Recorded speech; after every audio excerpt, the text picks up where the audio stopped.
तो कुंभ राशि के जातकों को मेरा हार्दिक अभिनंदन। आपका प्रिय मित्र एस्ट्रोलॉजर AR धीरेन्द्र पुनः आपके सामने उपस्थित हुआ हूं अगली चर्चा को लेकर के। कुंभ राशि की 7.5 का अंतिम पक्ष तो खत्म होने जा ही रहा है, ये अंतिम 2.5 वर्ष का पक्ष है, परंतु कुंभ राशि के जातकों का अग्रिम मंथ आने वाला महीना 1 मई से लेकर के 31 मई के बीच का 2 पखवाड़े में फलादेश हम गोचर के आधार पर हम करने जा रहे हैं, जो आपके लिए कैसा घटित होगा इस बारे में हम आपको जानकारी देंगे। दोस्तों वीडियो को स्किप मत कीजिएगा, कंटिन्यू पूरा देखिएगा, अंत तक देखिएगा। आपको बहुत लाभदायक और बहुत ही विश्वसनीय जानकारियाँ मिलेंगी जो आपके भविष्य के लिए फायदेमंद होंगी।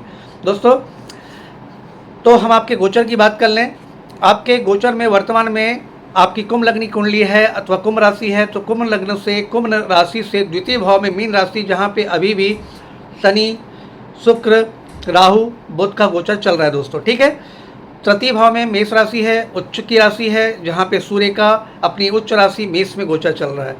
चतुर्थ भाव सुख भवन भूमि वाहन के भाव में गुरु चंद्रमा का वृषभ राशि में गोचर चल रहा है, जहाँ पे चंद्रमा की पोजीशन उच्च की है, बहुत अच्छा गोचर है दोस्तों, कोई दिक्कत नहीं है। छठे भाव में आपकी मंगल की गोचर की स्थिति, जो कि नीच की अवस्था में दिखाई दे रहे हैं मंगल कर्क राशि में। अष्टम भाव में आपके केतु की गोचर है दोस्तों।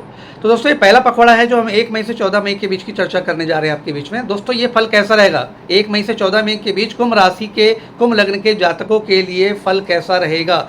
द्वितीय भाव में शनि, शुक्र, राहु, बुध 4 महाग्रह एक साथ विराजमान हैं अभी भी। तो शनि, शुक्र, राहु, बुध द्वितीय भाव में शुक्र की पोजीशन आपकी उच्च अवस्था में दिखाई दे रही है, जो आपके खजाने, बैंक बैलेंस, रुपया, पैसा, आभूषण बनने का कार्य कर रहा है। शनि की वही पोजीशन शुक्र के साथ बनी हुई है। शनि आपकी पत्रिका में इस जन्म कुंडली में लग्नेश है, और लग्नेश और भाग्येश का शानदार राजयोग बना हुआ है। लग्न यानी हम स्वयं, भाग्य मतलब हमारे साथ चलने वाला भाग्य, हम और हमारे भाग्य का मिलन चल रहा है आपके द्वितीय भाव धन भाव में। तो जब भी जातक की कुंडली में, जन्म कुंडली में हो या गोचर कुंडली में हो, लगन का संबंध भाग्य के मालिक से बन जाता है, तो जातक भाग्यशाली कहलाता है उस टाइम पीरियड के मध्य में। तो शनि शुक्र का योग आपके ऊपर धन की वर्षा करने में सक्षम है दोस्तों, खूब धन देने का प्रयास करेगा। परिश्रम ये बात तय है, थोड़ा करना होगा, लेकिन परिश्रम के अतिरिक्त भी आपको अनायास ही धन की वृद्धि, धन का लाभ होता हुआ नजर आएगा। हाँ, द्वितीय भाव में राहु है दोस्तों। कटुवाणी, कटु भाषा, विपरीत लोगों के संबंध, परिवार में उलझुल बातें करने से बचें। परिवार में कुछ तनातनी की स्थिति, मानसिक तनातनी की स्थिति, आपके मानसिक अशांति की वजह से पारिवारिक संबंधों को बिगाड़ने की स्थिति में रहेगा। राहु प्रयास करेगा, बुद्धि को थोड़ा सा मलिन करने का प्रयास करेगा, लेकिन आप अपनी सूझबूझ और सामंजस्य से और शुक्र और शनि की प्रेरणा से इन बुरे प्रभाव को भी टाल सकते हैं दोस्तों। शनि की दृष्टि इस दौरान में आपके एकादश भाव में, शनि 7, 8, 9, 10 एकादश भाव में कंटिन्यू पड़ेगी, और शनि महाराज की 10वीं दृष्टि लाभ भाव में है, तो लाभ के मार्ग प्रशस्त करते रहेंगे। शुक्र की 4थी दृष्टि 1, 2, 3, 4 आपके 5वें भाव में, बुद्धि, विवेक, शिक्षा, संतान, सट्टा, लॉटरी, निवेश, प्रेम पक्ष, भागीदारी के लिए काफ़ी रोमांटिक, काफ़ी अच्छा पल रहेगा। ये आपके निवेशों में वृद्धि करने का कार्य करेगा। म्यूचुअल फंड या आप कोई शेयर मार्केट या कोई निवेश संबंधी कार्य करते हैं तो उसमें लाभ की स्थिति आपको नजर आएगी। संतान पक्ष में बेटियों से आपको विशेष सुख की प्राप्ति होगी। बेटियों के विवाह संबंधी नई सूचनाओं के बारे में भी आपको जानकारी प्राप्त होगी। और शुक्र की जो अगली दृष्टि 7वीं दृष्टि आपके अष्टम भाव में है, तो दोस्तों थोड़ा सा काम विकारों से बचने का प्रयास आपको करने का कोशिश करना होगा। इस बीच में काम विकार आपके अधिक से अधिक रहेंगे, फिजूल के खर्चे आपके बढ़ सकते हैं, आय अच्छी होगी, आय की प्राप्ति लगातार होती रहेगी, धन बढ़ता रहेगा, परंतु उसके अनुपात में धन खर्चे की भी इससे दिखाई दे रही है, क्योंकि केतु की पंचम दृष्टि आपके व्यय भाव में दिखाई दे रही है, तो थोड़ा सा खर्चों से सावधान रहें। तो और बुध आपके द्वितीय भाव में है, तो वाणी आपकी सुमधुर बनाने की कोशिश करेंगे, परंतु राहु की छाया के साथ बुध बने हुए हैं, तो कहीं ना कहीं वाणी में मलिनता और मन में कन्फ्यूजन, अंतर्द्वंद की स्थिति आपके मन में बनी रहेगी, इस बीच में बनी रहेगी। परंतु दोस्तों ये बहुत सामान्य स्थिति है, बहुत बड़ी विशेष नकारात्मक स्थितियां नहीं हैं दोस्तों। आपका तृतीय भाव में गोचर सूर्य की उच्च राशि में, सूर्य की उच्च राशि मेष राशि में चल रहा है। मेष राशि मतलब मंगल की स्वराशि होती है, जहाँ पे सूर्य का गोचर उच्च अवस्था में है। तो जब भी सूर्य का गोचर तृतीय भाव में उच्च का हो, तो भाई बहनों के सुखों में वृद्धि करने का योग कारक होता है। आपकी कम्युनिकेशन स्किल्स को बढ़ाने का काम करता है। पत्रकारिता, मीडिया से जुड़े हुए लोगों के कार्यों में प्रगति का सूचक होता है, और आपके अधीनस्थ कर्मचारियों से विशेष लाभ का सूचक होता है। परंतु दोस्तों ये एक पक्ष हुआ, लेकिन क्या होता है ना, सूर्य क्रूर ग्रहों की श्रेणी में आता है, इसके अंदर प्रचंड अग्नि होती है।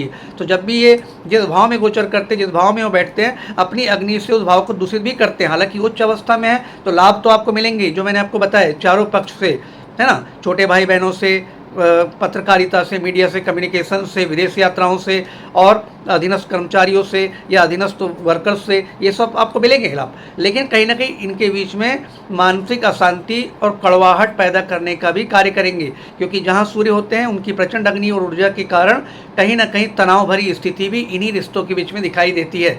लेकिन आपके विदेश यात्रा का सपना कोई अटका हुआ है तो वो अवश्य पूरा होने वाला है।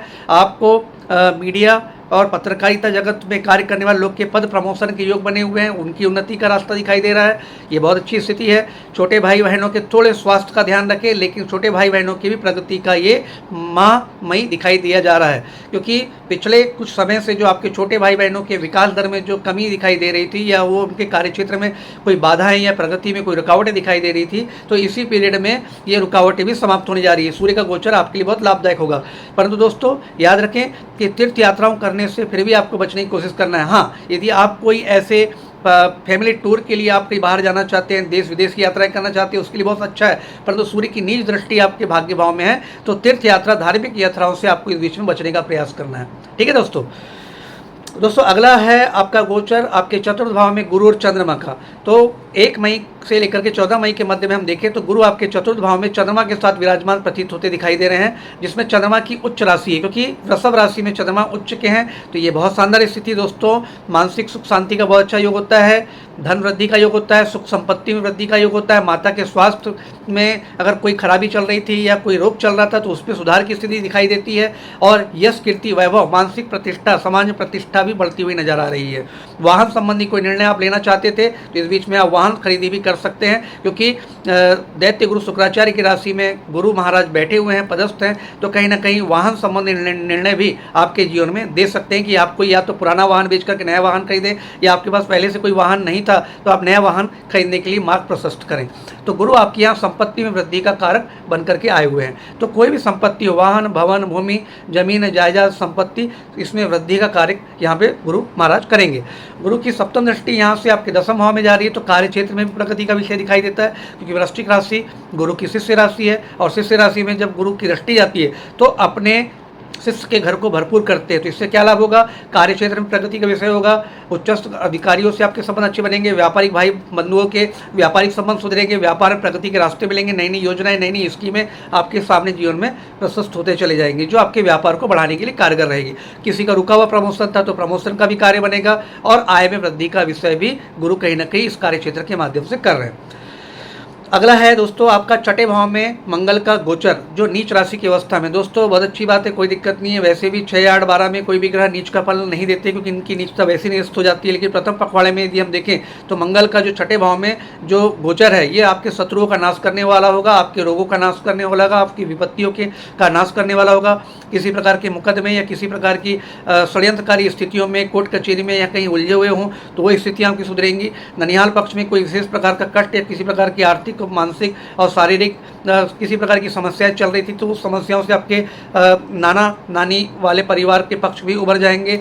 मंगल की यहाँ से चौथी दृष्टि आपके भाग्य स्थान में जा रही है, तो सावधान रहें कि भाग्य में थोड़ा सा घटोत्तरी का योग ये बना देते हैं, क्योंकि शत्रु राशि की दृष्टि है, तुला राशि पर इनकी दृष्टि जा रहे हैं। तो यात्राओं से, लंबी यात्राओं से बचने का प्रयास करें जो कि धार्मिकता से जुड़ी हुई हो। मंगल की अगली दृष्टि यहाँ पे उच्च की जा रही है आपके व्यय स्थान पे, तो व्यय खर्चे आपके बहुत ज़्यादा बढ़े चढ़े रहेंगे। तो व्यय में कटौती करने की आप कोशिश करेंगे, क्योंकि मंगल की उच्च दृष्टि जब 12वें भाव में होगी तो हो सकता है कि आपके कुछ ऐसे निर्णय हों कि आप या तो उत्साहपूर्वक, नकारात्मक मानसिकता से नहीं, मजबूरी में कोई खर्चा आप नहीं कर रहे हैं, खुशी के भाव से ही आप खर्चा करेंगे, पर अवश्य खर्चा करेंगे। खर्चों में वृद्धि की लगातार स्थिति इस मंथ में आपको प्रथम पखवाड़े की अभी फलादेश के आधार पर दिखाई दे रहा है। तो इससे से आप सावधान रहना है। मंगल की अगली दृष्टि, अष्टम दृष्टि आपके लगन पे आ रही है, तो आपको हिम्मत, साहस, जोश से भरपूर रखेंगे। थोड़ा सा स्वभाव में रौद्र रूप भी देंगे, थोड़ा चिड़चिड़ापन भी देंगे, थोड़ा आवेश भी देंगे, थोड़ा सा क्रोध भी दे सकते हैं। मानसिकता में थोड़ा सा रौद्र रूप आपको आपके स्वभाव में दिखाई देगा, ये प्रथम पखवाड़े के तौर पे। तो दोस्तों ये प्रथम पखवाड़े का फल था जो आपको मैंने बताया। अब हम बात करते हैं 14 मई से 31 मई के बीच कुंभ राशि के जातकों का पूरा महीना, जो अंतिम पखवाड़ा है, द्वितीय पखवाड़ा है, कैसा रहेगा। द्वितीय पखवाड़े में दोस्तों यहाँ गोचर स्थिति देखेंगे कि आपके द्वितीय भाव में जो राहु विराजमान थे वो लगन में आ चुके हैं, मतलब मीन राशि के राहु से कुंभ राशि में राहु आ चुके हैं। ये 18 मई से हो चुके हैं, 18 मई से होने वाले हैं। और गुरु महाराज का गोचर जो अभी तक हमें वृषभ राशि में दिखाई दे रहा था, वृषभ राशि से वो मिथुन राशि में गोचर कर चुके हैं। और द्वितीय भाव में जो आपके पहले शनि शुक्र राहु बुध की 4 ग्रहों की महायुति चल रही थी, उसमें से मात्र द्वितीय भाव में शनि शुक्र रह गए हैं और आपके राहु आपके लग्न भाव में जा चुके हैं और बुध आपके आ चुके हैं चतुर्थ भाव में, और छठे भाव में चंद्र मंगल का योग है और सप्तम भाव में केतु। तो ये आपकी द्वितीय पखवाड़े 14 मई से 31 मई के बीच के गोचर की स्थिति दिखाई देती है दोस्तों। इसका फल क्या बनेगा दोस्तों?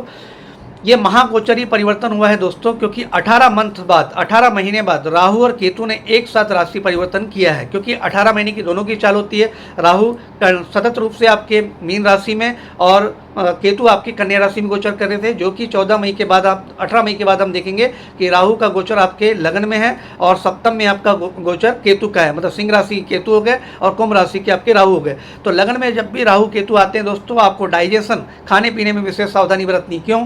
क्योंकि ये स्टोमक संबंधी एसिड को बढ़ाने का काम करते हैं, हाजमे की स्थिति आपकी खराब कर सकते हैं। और हाजमा खराब क्यों होता है? क्योंकि मानसिक शांति को भंग करने का प्रयास करते हैं।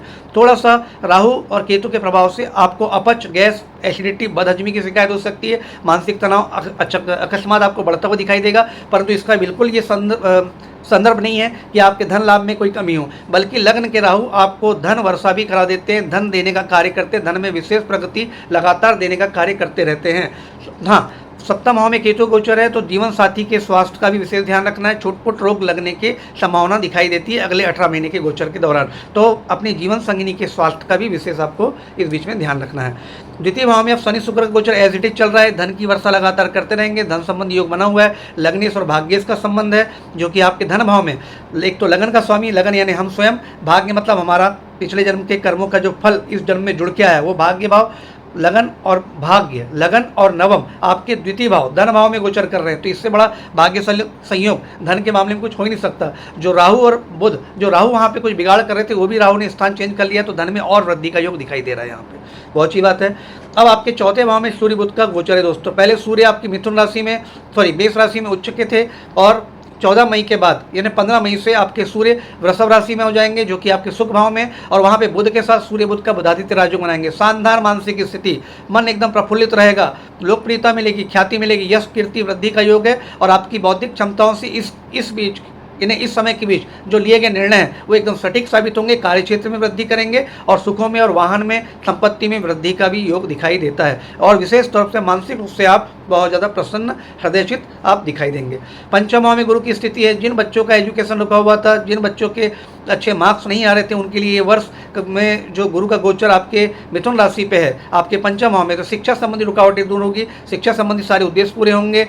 कोई प्रॉफिट संबंधी कोई काम रुका हुआ था, शेयर मार्केट, सट्टा, निवेश, म्यूचुअल फंड आदि से, उसके भी लाभ आपके बनते हुए नजर आ रहे हैं। संतान के एजुकेशन में किसी प्रकार की रुकावट थी, या संतान की शिक्षा या संतान के विवाह में किसी प्रकार की कोई समस्या थी, तो संतान का विवाह भी इस बार सटीकता से संपन्न होता हुआ दिखाई दे रहा है। आय में वृद्धि करने का योग दिखाई दे रहा है, क्योंकि गुरु की 7वीं दृष्टि अपने एकादश भाव में, मतलब अपनी ही राशि धनु राशि में, मूल त्रिकोण राशि में दृष्टिपात कर रहे हैं, तो आय भी वृद्धि का योग आपका लगातार दिखाई दे रहा है। गुरु की पंचम दृष्टि भाग्य में, तो इस पखवाड़े में आप अब धार्मिक यात्राएं कर सकते हैं। पिछले पखवाड़े में धार्मिक यात्राएं आपके लिए सही नहीं थी, क्योंकि गुरु की पंचम दृष्टि आपके भाग्य भाव में, तो उच्च शिक्षा के लिए यात्रा, धार्मिक यात्राएं, विदेश यात्राएं आप कर सकते हैं। शिक्षा में वृद्धि का योग दिख रहा है, धन में वृद्धि का योग दिखाई दे रहा है। और पिता को किसी प्रकार का कष्ट था, पिता को किसी प्रकार का शारीरिक रोग और परेशानी था, तो रोग भी समन होते हुए नजर आ रहा है। पिता पक्ष से आपको जो सहयोग नहीं मिल रहा था, वो सहयोग भी अब आपको होता हुआ नजर आएगा।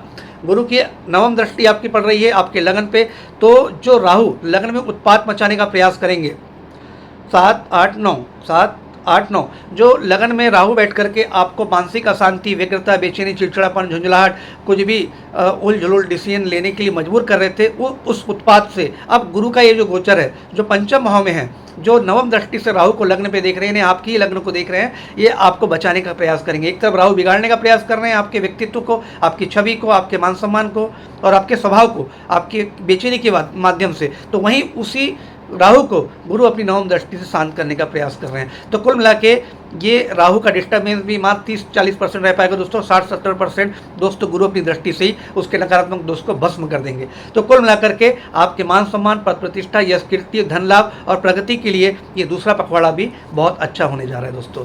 तो दोस्तों कुंभ राशि का ये मई माह का संपूर्ण वृतांत इसको चाहे आप राशिफल समझे या ग्रहों के गोचर का फल समझे, मैंने आपके सामने कह सुनाया। यदि आपको मेरी जानकारी पसंद आई हो या कुछ भी रिलेट किया हो तो मैं आपसे हाथ जोड़ के निवेदन करता हूँ कि मेरे चैनल को लाइक, शेयर एंड सब्सक्राइब जरूर करें। आपका प्रिय मित्र एस्ट्रोलॉजर AR धीरेन्द्र। धन्यवाद।